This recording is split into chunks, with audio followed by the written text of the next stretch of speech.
ನಮಸ್ತೆ friends, welcome to our channel.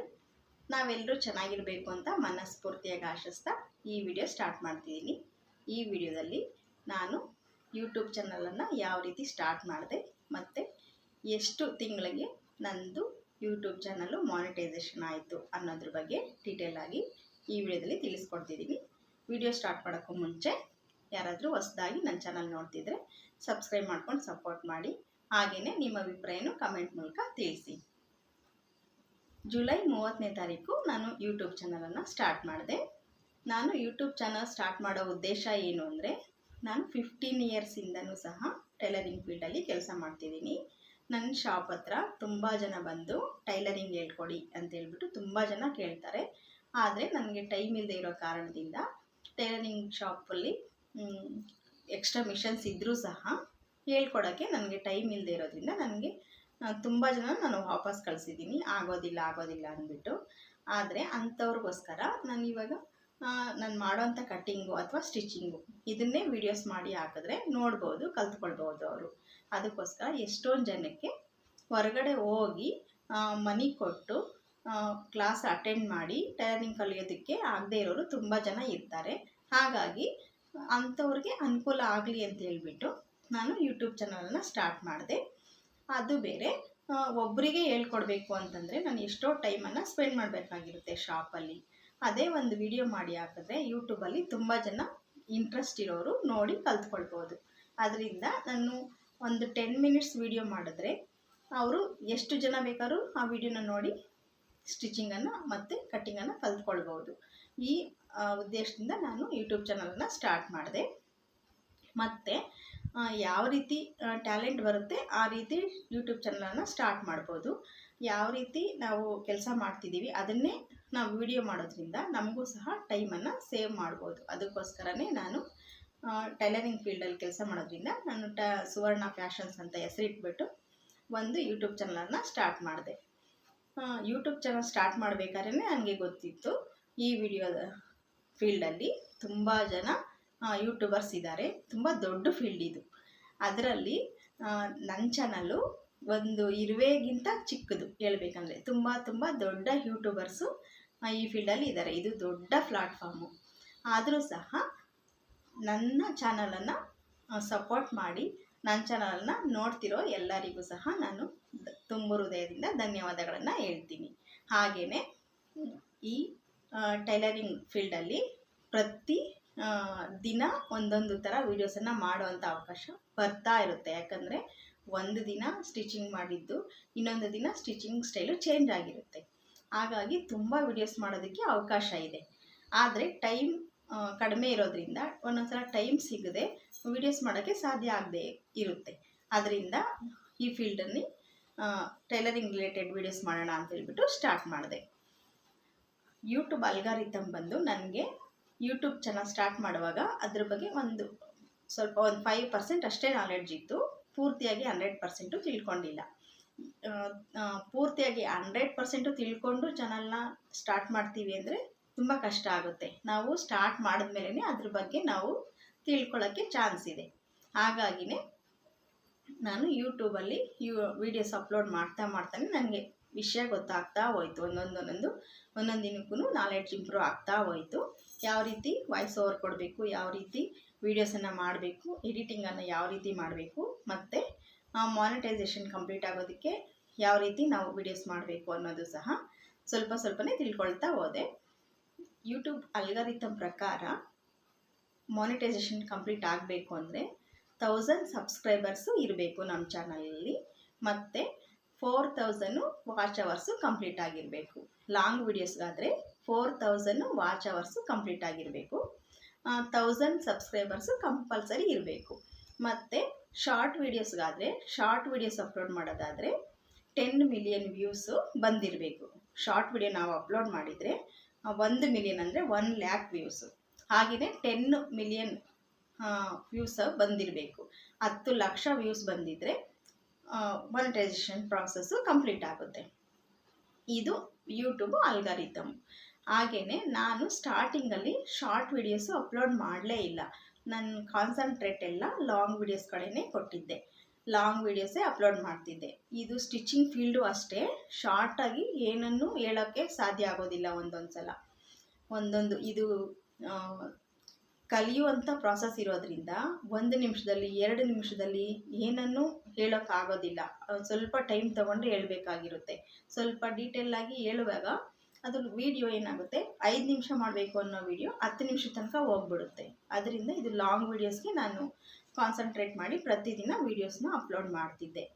ಅದು ಸಹ ಪ್ರತಿದಿನ ವೀಡಿಯೋಸ್ ಅಪ್ಲೋಡ್ ಮಾಡಬೇಕು ಅನ್ನೋದು ನನಗೆ ಗೊತ್ತಿರಲಿಲ್ಲ. ನನಗೆ ಟೈಮ್ ಸಿಕ್ಕಿದಾಗ ಅಪ್ಲೋಡ್ ಮಾಡ್ತಾ ಬಂದೆ. ಆದರೆ ಪ್ರತಿದಿನ ಮಾಡಬೇಕು ಅನ್ನೋದು ಗೊತ್ತಾದ ಮೇಲೆ ಮಾತ್ರ ಕಂಟಿನ್ಯೂಸ್ಲಿ ಅಪ್ಲೋಡ್ ಮಾಡ್ತಾ ಬಂದೆ. ಹಾಗೆಯೇ ಯೂಟ್ಯೂಬಲ್ಲಿ ತುಂಬ ದೊಡ್ಡ ಯೂಟ್ಯೂಬರ್ಸ್ ಇರೋದ್ರಿಂದ ಫಸ್ಟೇ ಕ್ಲಿಕ್ ಆಗೋದು ತುಂಬ ಚಾನ್ಸಸ್ಸು ತುಂಬ ಕಡಿಮೆ ಇರುತ್ತೆ ಚಾನಲ್ಲು. ಆದರೆ ನನ್ನ ಚಾನಲ್ಗೆ ನನಗೆ ವ್ಯೂಸ್ ಎಷ್ಟು ಬರುತ್ತೆ ಏನು ಅಂತ ನನ್ನ ಗಮನನೇ ಕೊಡೋಲ್ಲ.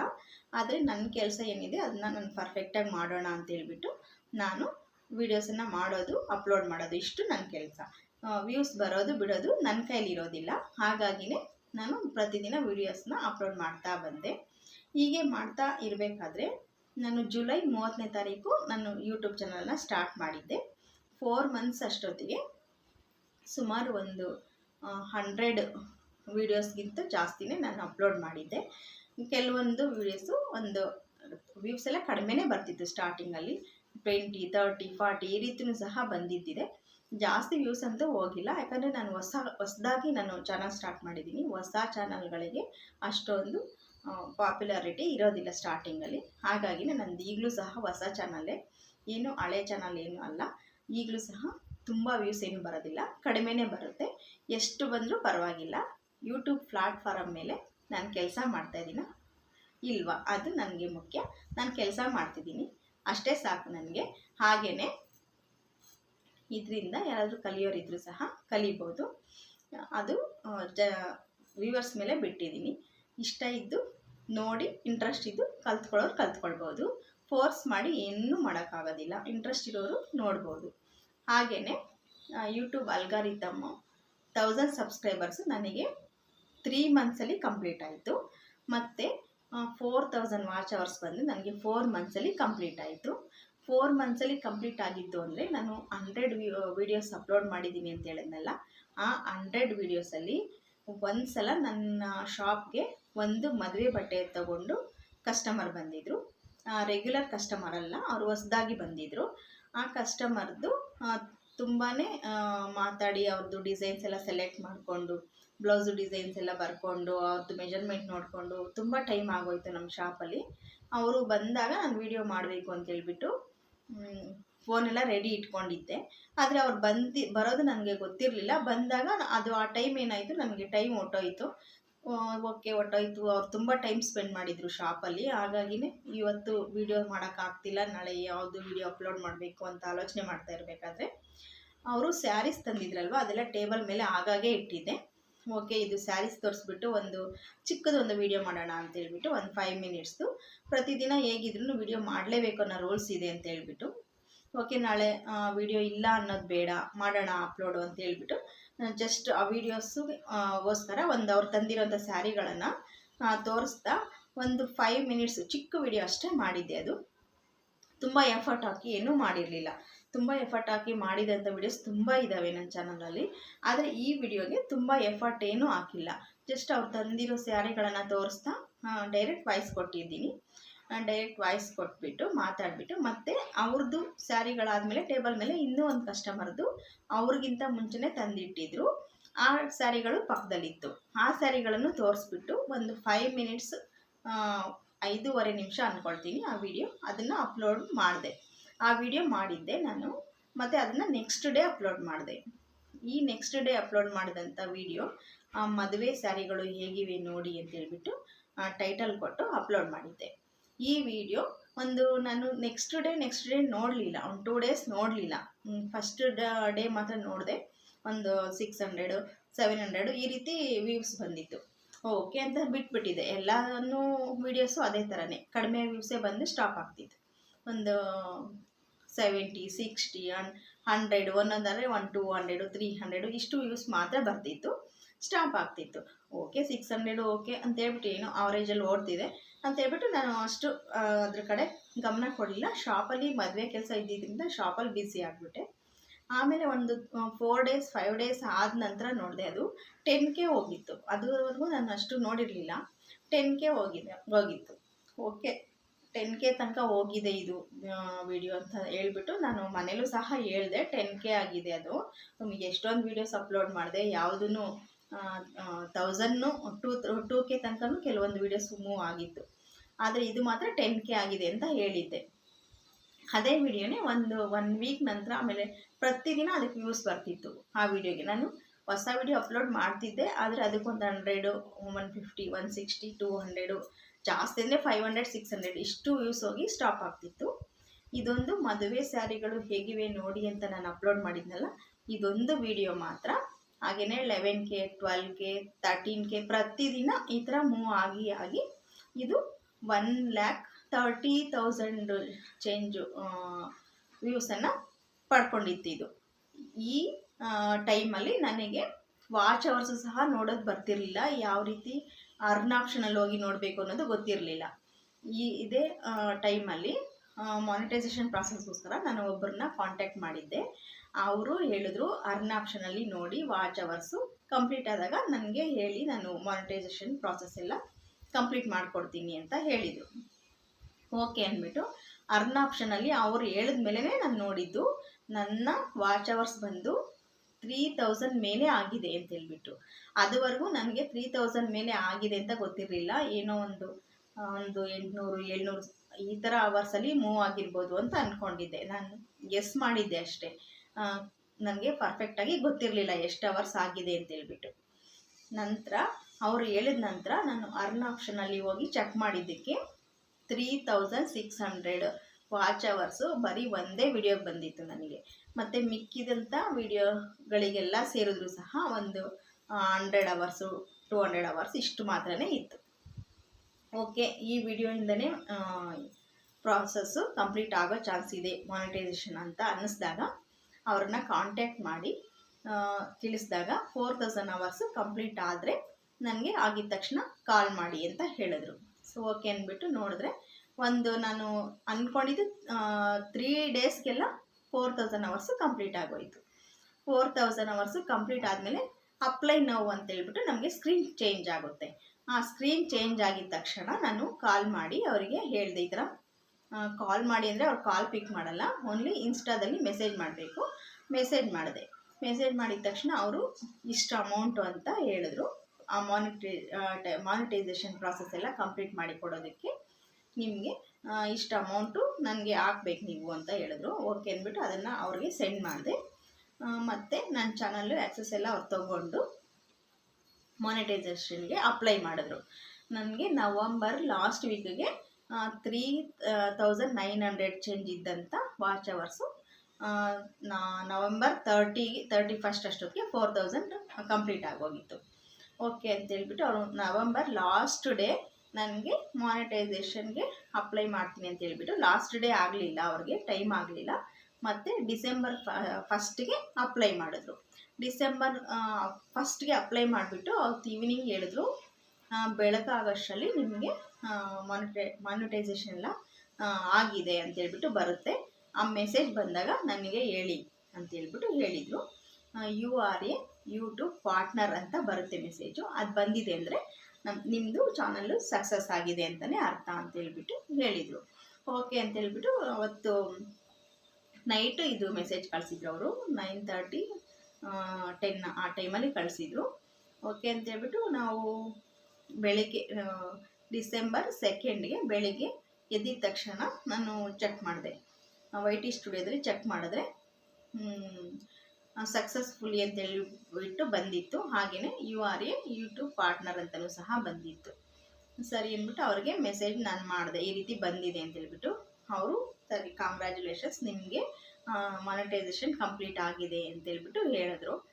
ಆವತ್ತು ನಂದು ಚಾನಲ್ಲು ಕಂಪ್ಲೀಟ್ ಆಯಿತು, ಮಾನಿಟೈಸೇಷನ್ ಕಂಪ್ಲೀಟ್ ಆಯಿತು. ಆವತ್ತಿಂದ ಎಲ್ಲ ನನ್ನ ವೀಡಿಯೋಸ್ಗೆ ಡಾಲರ್ ಸಿಂಬಲ್ ಸ್ಟಾರ್ಟ್ ಆಯಿತು. ಅದಕ್ಕೂ ಮುಂಚೆ ಆ್ಯಡ್ಸ್ ಬಂದರೂ ಸಹ ನಮಗೇನು ಮನಿ ಬರೋದಿಲ್ಲ. ಮಾನಿಟೈಸೇಷನ್ ಕಂಪ್ಲೀಟ್ ಆದರೆ ಮಾತ್ರ ಮನಿ ಬರೋದಕ್ಕೆ ಶುರು ಆಗುತ್ತೆ. ಡಿಸೆಂಬರ್ ಫಸ್ಟ್ ವೀಕಿಂದ ಡಾಲರ್ ಸಿಂಬಲ್ ಸ್ಟಾರ್ಟ್ ಆಯಿತು. ಎಲ್ಲ ವೀಡಿಯೋಸ್ಗೂ ಡಾಲರ್ ಸಿಂಬಲ್ ಆನ್ ಮಾಡಿ ಬಿಟ್ಟಿದ್ರು ಅವರು. ಮತ್ತು ನಾವು ನೆಕ್ಸ್ಟು ಅಪ್ಲೋಡ್ ಮಾಡೋ ಅಂಥ ವೀಡಿಯೋಸ್ಗೆಲ್ಲ ನಾವೇ ಓನ್ ಹ್ಯಾಂಡಾಗಿ ನಾವು ಮ್ಯಾನ್ಯಲ್ ಆಗಿ ಆನ್ ಮಾಡ್ಕೊಳ್ಬೇಕು, ಡಾಲರನ್ನು ಆನ್ ಮಾಡ್ಕೊಳ್ಬೇಕು. ಹಾಗಾಗಿ ನನ್ನ ಚಾನಲ್ಲು 4 ತಿಂಗಳಲ್ಲೇ ಮಾನಿಟೈಸೇಷನ್ ಕಂಪ್ಲೀಟ್ ಆಯಿತು. ಇನ್ನು ಯೂಟ್ಯೂಬ್ ಬಗ್ಗೆ ತುಂಬಾ ಮಾಹಿತಿ ತಿಳ್ಕೊಂಡು ಚಾನಲ್ ಸ್ಟಾರ್ಟ್ ಮಾಡೋರು ಕಡಿಮೆ ಜನ, ಸ್ಟಾರ್ಟ್ ಮಾಡಿದ್ಮೇಲೆ ತಿಳ್ಕೊಳ್ಳೋರು ತುಂಬ ಜನ. ಹಾಗೆಯೇ ನನ್ನ ಚಾನಲ್ಲು ಯಾವ ರೀತಿ ಮಾನಿಟೈಸೇಷನ್ ಆಯಿತು ಮತ್ತು ಸಬ್ಸ್ಕ್ರೈಬರು ಎಷ್ಟು ತಿಂಗಳಿಗೆ ಕಂಪ್ಲೀಟ್ ಆಯಿತು ಅನ್ನೋದು ಈ ವಿಡಿಯೋದಲ್ಲಿ ತಿಳಿಸ್ಕೊಟ್ಟಿದ್ದೀನಿ. ಇನ್ನು ನಿಮಗೆ ಏನಾದರೂ ಯೂಟ್ಯೂಬ್ ಬಗ್ಗೆ ಇನ್ನೂ ಏನಾದರೂ ಮಾಹಿತಿ ಬೇಕು ಅಂದರೆ ಕಮೆಂಟ್ ಸೆಕ್ಷನಲ್ಲಿ ಕಮೆಂಟ್ ಮಾಡಿ, ನಾನು ನನಗೆ ಗೊತ್ತಿರೋವಂಥ ಮಾಹಿತಿಯನ್ನು ತಿಳಿಸ್ತೀನಿ. ಯಾರು ಬೇಕಾದರೂ ಯೂಟ್ಯೂಬ್ ಚಾನಲನ್ನು ಸ್ಟಾರ್ಟ್ ಮಾಡ್ಬೋದು. ಇದಕ್ಕೋಸ್ಕರ ತುಂಬಾ ಟ್ಯಾಲೆಂಟ್ ಅವಶ್ಯಕತೆ ಇದೆ ಅಂತ ಏನೂ ಇಲ್ಲ. ಸ್ವಲ್ಪ ನಾಲೆಡ್ಜ್ ಇದ್ದರೂ ಸಹ ನಾವು ಯೂಟ್ಯೂಬ್ ಚಾನಲನ್ನು ಸ್ಟಾರ್ಟ್ ಮಾಡ್ಬೋದು. ಆದರೆ ವ್ಯೂಸ್ ಬರೋದು ಬಿಡೋದು ಅದು ನಮ್ಮ ಕೈಯಲ್ಲಿಲ್ಲ. ನಾವು ಏನು ಕೆಲಸ ಮಾಡ್ತಿದ್ದೀವಿ, ನಾವು ಏನು ಕಂಟೆಂಟ್ ಮೇಲೆ ವೀಡಿಯೋಸ್ ಮಾಡ್ತಿದ್ದೀವಿ ಅದನ್ನು ನಾವು ಪರ್ಫೆಕ್ಟಾಗಿ ಮಾಡ್ತಾ ಹೋಗಬೇಕು ಅಷ್ಟೇ. ವ್ಯೂಸು ಕೆಲವ್ರಿಗೆ ಬರುತ್ತೆ, ಕೆಲವ್ರಿಗೆ ಬರೋದಿಲ್ಲ. ಕೆಲವರು ಸಕ್ಸಸ್ ಆಗಿರೋರು ಇದ್ದಾರೆ, ಕೆಲವರು ಎಷ್ಟೊಂದು ಕಷ್ಟಪಟ್ಟು ಸಕ್ಸಸ್ ಆಗದೇ ಇರೋರು ಸಹ ಇದ್ದಾರೆ. ನಾವು ಎರಡನ್ನೂ ತೊಗೊಳ್ಬೇಕು, ಪಾಸಿಟಿವನ್ನು ತೊಗೊಳ್ಬೇಕು, ಹಾಗೆಯೇ ನೆಗೆಟಿವನ್ನು ತೊಗೊಳ್ಬೇಕು. ಇನ್ನೂ ಒಂದು ವಿಷಯ ಹೇಳೋಕ್ಕೆ ನಾನು ಇಷ್ಟಪಡ್ತೀನಿ. ಯೂಟ್ಯೂಬ್ ಚಾನಲಲ್ಲಿ ಸ್ಟಾರ್ಟ್ ಮಾಡ್ತೀವಿ ಅಂದರೆ ಸ್ಟ್ರೆಸ್ ಕಂಪಲ್ಸರಿ ಬರುತ್ತೆ. ಯಾಕೆ ಅಂದರೆ ನಾವು 10 ನಿಮಿಷದ ವಿಡಿಯೋ ರೆಡಿ ಮಾಡಬೇಕು ಅಂದರೆ ನಾವು ಸುಮಾರು 1 ಅವರ್ 2 ಅವರ್ ಟೈಮನ್ನು ಸ್ಪೆಂಡ್ ಮಾಡಬೇಕಾಗಿರುತ್ತೆ. ಅಷ್ಟು ಟೈಮ್ ಸ್ಪೆಂಡ್ ಮಾಡಿ ನಾವು ವಿಡಿಯೋ ಮಾಡಿ ಅಪ್ಲೋಡ್ ಮಾಡಿದ್ರೆ ಅದಕ್ಕೆ ವ್ಯೂಸ್ ಬರಲಿಲ್ಲ ಅಂದಾಗ ಫೀಲ್ ಮಾಡ್ಕೊಳ್ಬೇಕಾಗುತ್ತೆ. ಆ ಫೀಲ್ ಏನಾಗುತ್ತೆ, ನಮಗೆ ಸ್ಟ್ರೆಸ್ ಬರೋದಕ್ಕೆ ಕಾರಣ ಆಗಿಬಿಡುತ್ತೆ. ಅದರಿಂದ ನಾನಂತೂ ಸ್ಟಾರ್ಟಿಂಗಲ್ಲಿ ವ್ಯೂಸ್ ನೋಡ್ತಿದ್ದೆ, ಆದರೆ ಬರಲಿಲ್ಲ ಅಂದರೆ ತಲೆ ಕೆಡಿಸ್ಕೊಳ್ಳೋ ಅವಶ್ಯಕತೆಯೇ ಇಲ್ಲ. ಯಾಕಂದರೆ ಅದು ನಮ್ಮ ಕೈಲಿಲ್ಲ. ವ್ಯೂಸ್ ಬರೋದು ಬಿಡೋದು ನಮ್ಮ ಕೈಲಿ ಇಲ್ಲವೇ ಇಲ್ಲ. ನಾವು ನಮ್ಮ ಫೋನಲ್ಲಿ ವಿಡಿಯೋ ಅಪ್ಲೋಡ್ ಮಾಡೋದಷ್ಟೇ ನಮ್ಮ ಕೆಲಸ. ಬೇರೆಯವ್ರ ಫೋನಲ್ಲಿ ಹೋಗಿ ನಮ್ಮ ವಿಡಿಯೋನ ಆನ್ ಮಾಡೋದಕ್ಕೆ ಸಾಧ್ಯನೇ ಇಲ್ಲ, ಚಾನ್ಸೇ ಇಲ್ಲ. ಹಾಗಾಗಿ ಅವ್ರಿಗೆ ಇಷ್ಟ ಇದ್ದರೆ ಮಾತ್ರ ಅವರು ವಿಡಿಯೋನ ನೋಡ್ತಾರೆ, ಇಲ್ಲಾಂದರೆ ನೋಡೋದಿಲ್ಲ. ಹಾಗಾಗಿನೇ ಅದು ನಮ್ಮ ಕೈಯಲ್ಲಿ ಇಲ್ಲದೇ ಇರೋ ಕಾರಣ ನಾವು ತಲೆ ಕೆಡಿಸ್ಕೊಳ್ಳೋಂಥ ಅವಶ್ಯಕತೆ ಇಲ್ಲ. ಆದ್ರೂ ನಾನು ಈ 4 ಮಂತ್ಸಲ್ಲಿ ತುಂಬಾ ಸ್ಟ್ರೆಸ್ ಫೀಲ್ ಮಾಡಿದ್ದೀನಿ. ಯಾಕೆ ಅಂದರೆ ನನಗೆ ಟೈಮ್ ಇಲ್ಲ ಅಂದ್ಬಿಟ್ಟು. ಟೈಮ್ ಇಲ್ಲ, ಶಾಪಲ್ಲಿ ಕೆಲಸ ಪೆಂಡಿಂಗ್ ಆಗ್ತಿತ್ತು, ವಿಡಿಯೋ ಮಾಡೋಕ್ಕೆ ಟೈಮ್ ಆಗ್ತಿರಲಿಲ್ಲ, ರೆಗ್ಯುಲರಾಗಿ ವೀಡಿಯೋಸ್ ಅಪ್ಲೋಡ್ ಮಾಡಬೇಕು. ಅದರಿಂದ ಸ್ವಲ್ಪ ಸ್ಟ್ರೆಸ್ ಫೀಲ್ ಆಗ್ತಿತ್ತು. ಆದರೆ ವ್ಯೂಸ್ ಬರಲಿಲ್ಲ ಅಂತ ಮಾತ್ರ ತುಂಬಾ ಫೀಲ್ ಮಾಡ್ಕೊಂಡಿದ್ದಿಲ್ಲ. ಯಾಕಂದರೆ ಇದು ನಾನೇನು ದೊಡ್ಡ ಯೂಟ್ಯೂಬರ್ ಅಲ್ಲ, ನಾನೇನು ಜನಗಳಿಗೆ ಪರಿಚಯ ಇಲ್ಲ. ಹಾಗಾಗಿ ನನ್ನ ಚಾನಲ್ನ ನಾನು ಅಪ್ಲೋಡ್ ಮಾಡಿದ ತಕ್ಷಣವೇ ಥೌಸಂಡ್ಸಲ್ಲಿ ವ್ಯೂಸ್ ಹೋಗಬೇಕು, ಲ್ಯಾಕ್ಸಲ್ಲಿ ವ್ಯೂಸ್ ಹೋಗಬೇಕು ಅನ್ನೋ ಆಸೆ ಏನೂ ಇಲ್ಲ. ಇಷ್ಟ ಇರೋರು ನೋಡ್ತಾರೆ, ಇಷ್ಟ ಇಲ್ಲದಿರೋರು ನೋಡೋದಿಲ್ಲ. ಹಾಗಾಗಿ ನಾನು ಸಂತೋಷವಾಗೇ ವಿಡಿಯೋ ಅಪ್ಲೋಡ್ ಮಾಡ್ತೀನಿ. ನೋಡೋರು ನೋಡ್ಬೋದು, ಬಿಡುವವರು ಬಿಡ್ಬೋದು. ಅದು ವ್ಯೂಸ್ ಬರೋದು ಬಿಡೋದು ನಮ್ಮ ಕೈಲಿ ಇಲ್ಲ. ಹಾಗೆಯೇ ಮತ್ತು ಇನ್ನೊಂದು, ಇದು ಸಬ್ಸ್ಕ್ರೈಬ್ ಮಾಡ್ಕೊಳ್ಳಿ ಮತ್ತು ಕಮೆಂಟ್ ಮಾಡಿ, ಸಪೋರ್ಟ್ ಮಾಡಿ, ಇದೆಲ್ಲ ಯೂಟ್ಯೂಬರ್ಸು ಪ್ರತಿಯೊಬ್ಬರು ಹೇಳ್ಬೇಕಾಗಿರೋಂಥ ಟ್ಯಾಗ್ ಲೈನು. ಅದು ನಾವು ಹೇಳಲೇಬೇಕು. ನಮಗೆ ಅದು ಸಬ್ಸ್ಕ್ರೈಬ್ ಮಾಡ್ಕೊಳ್ತಾರೋ ಬಿಡ್ತಾರೋ ಅದು ಅವ್ರವ್ರ ಇಷ್ಟ, ಆದರೆ ಅದು ಟ್ಯಾಗ್ ಲೈನು ಎಲ್ಲ ಯೂಟ್ಯೂಬರ್ಸು ಹೇಳ್ತಾರೆ. ಹಾಗಾಗಿನೇ ನಾನು ಸಹ ಹೇಳ್ತೀನಿ. ನಾನು ಹೇಳಿದ್ದೀನಿ ಅಂತ ಹೇಳ್ಬಿಟ್ಟು ನೀವೇನು ಸಬ್ಸ್ಕ್ರೈಬ್ ಮಾಡ್ಕೊಳ್ಳೋದಿಲ್ಲ, ವಿಡಿಯೋನ ಏನು ಪೂರ್ತಿಯಾಗಿ ನೋಡೋದಿಲ್ಲ. ನಿಮ್ಗಿಷ್ಟ ಇದ್ದರೆ ಮಾತ್ರನೇ ನೋಡ್ತೀರಾ, ನಿಮ್ಗಿಷ್ಟ ಇದ್ದರೆ ಮಾತ್ರನೇ ಸಬ್ಸ್ಕ್ರೈಬ್ ಮಾಡ್ತೀರಾ. ಆದರೆ ಅದು ಟ್ಯಾಗ್ ಲೈನ್ ಆಗಿರೋದ್ರಿಂದ ಪ್ರತಿಯೊಬ್ಬರು ಹೇಳ್ತಾರೆ. ಲ್ಯಾಕ್ಸಲ್ಲಿ ಸಬ್ಸ್ಕ್ರೈಬರ್ ಇರುವಂಥವ್ರು ಹೇಳ್ತಾರೆ, ಮಿಲಿಯನ್ಸಲ್ಲಿ ವ್ಯೂಸ್ ಹೋಗ್ತಾ ಇರೋವಂಥವ್ರು ಸಹ ಪ್ರತಿಯೊಬ್ಬರು ಹೇಳ್ತಾರೆ. ಎಲ್ಲರೂ ಫಸ್ಟಲ್ಲಿ ಹೇಳ್ತಾರೆ. ನಾನು ಒಂದೊಂದು ವೀಡಿಯೋಸ್ಗೆ ಮಾತ್ರ ನಾನು ಫಸ್ಟಲ್ಲಿ ಹೇಳಿದ್ದೀನಿ, ಕೆಲವೊಂದು ವೀಡಿಯೋಸ್ಗೆ ಲಾಸ್ಟಲ್ಲಿ ಹೇಳಿದ್ದೀನಿ.